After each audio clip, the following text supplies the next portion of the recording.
A segunda parte de exercícios que a gente vai fazer de Linear Equations and Functions, mais especificamente Solving Linear Equations and Inequalities e Linear Equation Word Problem.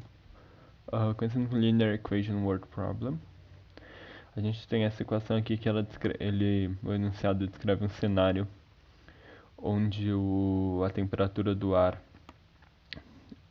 diminui 4 Fahrenheit a cada 1000 pés de altura.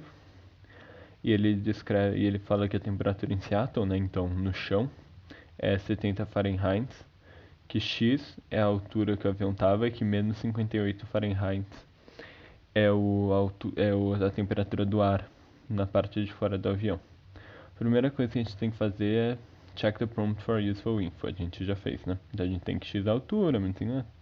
Aquilo que eu já falei. Agora a gente tem que meio que montar uma equação. E não precisa ser exatamente uma equação perfeita, né? Já que afinal tem as alternativas, mas é só pra gente ter uma ideia do que pode estar certo. Então a gente sabe que 70, que é a temperatura do chão, menos 4 graus para cada 100 pés de altura vezes x pés de altura é igual a menos 58. Mas voltando nas alternativas, a gente pode ver que o 70 está isolado, né? Nas que são possíveis, né? Que tem esse 4 dividido por 1000x, aliás, 4x dividido por 1000. Então a gente isola 70, a gente chega nessa aqui, que é 70 igual a menos 58 graus mais 4 dividido por 1000x, que é essa alternativa aqui, ó. Passando agora para o segundo exercício, ele descreve uma corda de 10 inches sendo puxada bem no meio e a vibração passando ao redor dela, né? Passando por ela nas duas direções. Ele fala que o x representa a posição da vibração da esquerda para a direita e portanto tem 0, que é maior ou igual a x, que é menor ou igual a 10. Então, nesse sentido, né? Assim, ó. E ele pergunta qual equação pode ser usada para descrever a vibração depois de 0,3 segundos. Então a gente sabe que C é a speed, né? Porque ele diz aqui que a string era constant rate of c inches per millisecond, então C é a speed, o negócio vai nas duas direções, que quer dizer que vai ter um módulo envolvido, que x é a posição. Montando agora a equação, a gente sabe, isso é uma coisa que a SAT ele cobra, né, mas é bem básico, que a distância é velocidade vezes tempo, é a fórmula da velocidade, né. Que a velocidade é igual a distância sobre tempo, logo distância é igual a velocidade vezes tempo. Como tem para os dois lados, a gente sabe que x menos 5 é igual a 0,3, essa aqui é a coordenada, né? Vezes c, passando c dividindo, a gente tem isso aqui, como 0,3 é a velocidade, né? A velocidade não, desculpe, é o tempo. A gente sabe que x menos 5 no módulo dividido por c também vai dar o tempo pela fórmula e que por isso é a alternativa correta. Passando agora, esse aqui é mais fácil, né? Um dos mais fáceis, acho que tem hoje. Ele fala que o preço por metro quadrado, né, por square foot, na verdade, em um certo county, né, numa certa região, era 98 dólares. E que para cada ano antes ou depois de 2006, o preço aumentou por 3,50 dólares. E ele quer saber em quais anos que pode ter sido 119 dólares o preço, qual ano vai ser ou pode ter sido. A primeira coisa que a gente precisa fazer é dividir 21, que é a diferença entre 98 e 119, por 350, por 3,5, né? Para achar quantos anos passaram. A gente pode ver que passou 6 anos, então a gente pode subtrair 6, então 2000, e somar 6, 2012. Logo, é a alternativa C. Passando aqui para outra questão, ele quer saber Ele fala que o Oliver corta jardins no bairro dele, que ele cobra $10 para jardins de tamanho normal e 5 a mais para jardins de tamanho grande. Ele fala que em uma semana ele cortou a grama de 6 jardins grandes a mais do que de jardins normais, e o total que ele ganhou foi $265. Então ele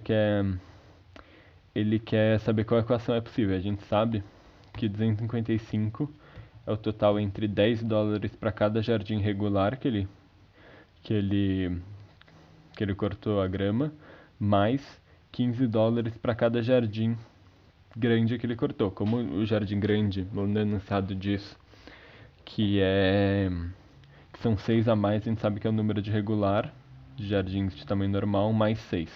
Então essa equação aqui. Essa aqui. Ele está falando de uma marca de bala famosa, né? E que tem 0,16 ounces por doce, assim, por pedaço de bala. E que essas balas são vendidas em pacote de 36 unidades. Aí ele fala que a variação total, né, maior variação que pode ter é 0,03, tanto para mais quanto para menos. E pergunta qual equação pode ser usada para descobrir a menor variação num pacote de 36, né, num pacote completo de 36 unidades. Então, a primeira coisa a gente tem que checar por informações, né? A gente acha o preço, não, o tamanho o peso de uma unidade, que o pacote tem 36 e que a variação é 0,3. Aí a gente pode montar a equação, porque a gente sabe que 36 vezes 0,16 dá 5,76, que é o tamanho de um pacote normal. E aqui o módulo do W, né, que é o menor variação possível, dividido por 36 tem que ser igual a 0,3, que é a variação por peça, né? Porque se você pegar a variação mínima dividido por 36 tem que ser igual à variação por peça, né? Porque são 36 peças de doce, assim. Então é essa equação aqui. Passando agora para o próximo, né, para o próximo tópico, é Solving Linear Equations Inequalities, e esse é meio repetitivo. O outro também foi um pouco, mas é porque esses exercícios são eles têm uma forma muito marcada, né? Obviamente que eles não vão estar juntos no SAT, mas no Khan Academy eles ficam. Ele quer saber quantas soluções tem na equação de cima. Então a gente precisa isolar o x, né? Quando a gente isola o x, a gente percebe que passando o menos 9x e o 2x para cá, a gente vai ter que e passando 2 para lá, a gente tem que 0 igual a 0, que é sempre verdade, né? Então tem infinitas soluções a equação. Passando para outro exercício é muito parecido também. A gente quer isolar o x e isolando o x a gente sabe que x é igual a 6 quartos. Então tem uma solução. Essa aqui também quer saber quantas soluções tem. A gente isola o x, desenvolve, né? E o que a gente tem é que 5x mais 1 é igual a 5x mais 3. O que nunca vai ser verdade, né? Se você desenvolver uma etapa a mais, você vai ter que 0 mais 1 é igual a 3, que não é verdade. Então essa não tem nenhuma solução. Essa aqui quer saber qual alternativa melhor descreve as soluções da inequação. E essa aqui é um pouquinho diferente. O que a gente precisa fazer é isolar o x, primeiramente, né? Mas não, na verdade não é nem isolar o x, porque é isolar o s, na verdade, mas isolar, como a gente não pode quebrar o módulo, né? A gente tem que isolar a parte modular. Então, fazendo isso, a gente chega a isso aqui, que 6 mais 2s é menor ou igual a 6. A partir daí, como tem um módulo, a gente vai ter dois valores possíveis, né? Um positivo e um negativo. Ou seja, ou 6 mais 2s é menos 6, ou 6 mais 2s é 6. Fazendo isso, a gente sabe que ou s é igual a menos 6 ou s é igual a 0, que é uma das alternativas aqui. Isso aqui ele quer saber qual é o valor de k para que não tenha nenhuma solução. a gente precisa multiplicar, né, que aqui a gente tem a distributiva para fazer, e a gente vai ter o seguinte, 320 mais 4n é igual a 3kn. Como a gente sabe que o jeito disso não ser possível, a gente precisa que 3k seja igual a 4, para poder ficar que 320 mais 4n é igual a 4n, né, que independente de qual valor seja o n, nunca vai ser possível. É uma conta bem fácil, né? 3k é igual a 4, então k é igual a 4 sobre 3. E assim a gente acha o valor que faz não ficar possível. É por isso é só.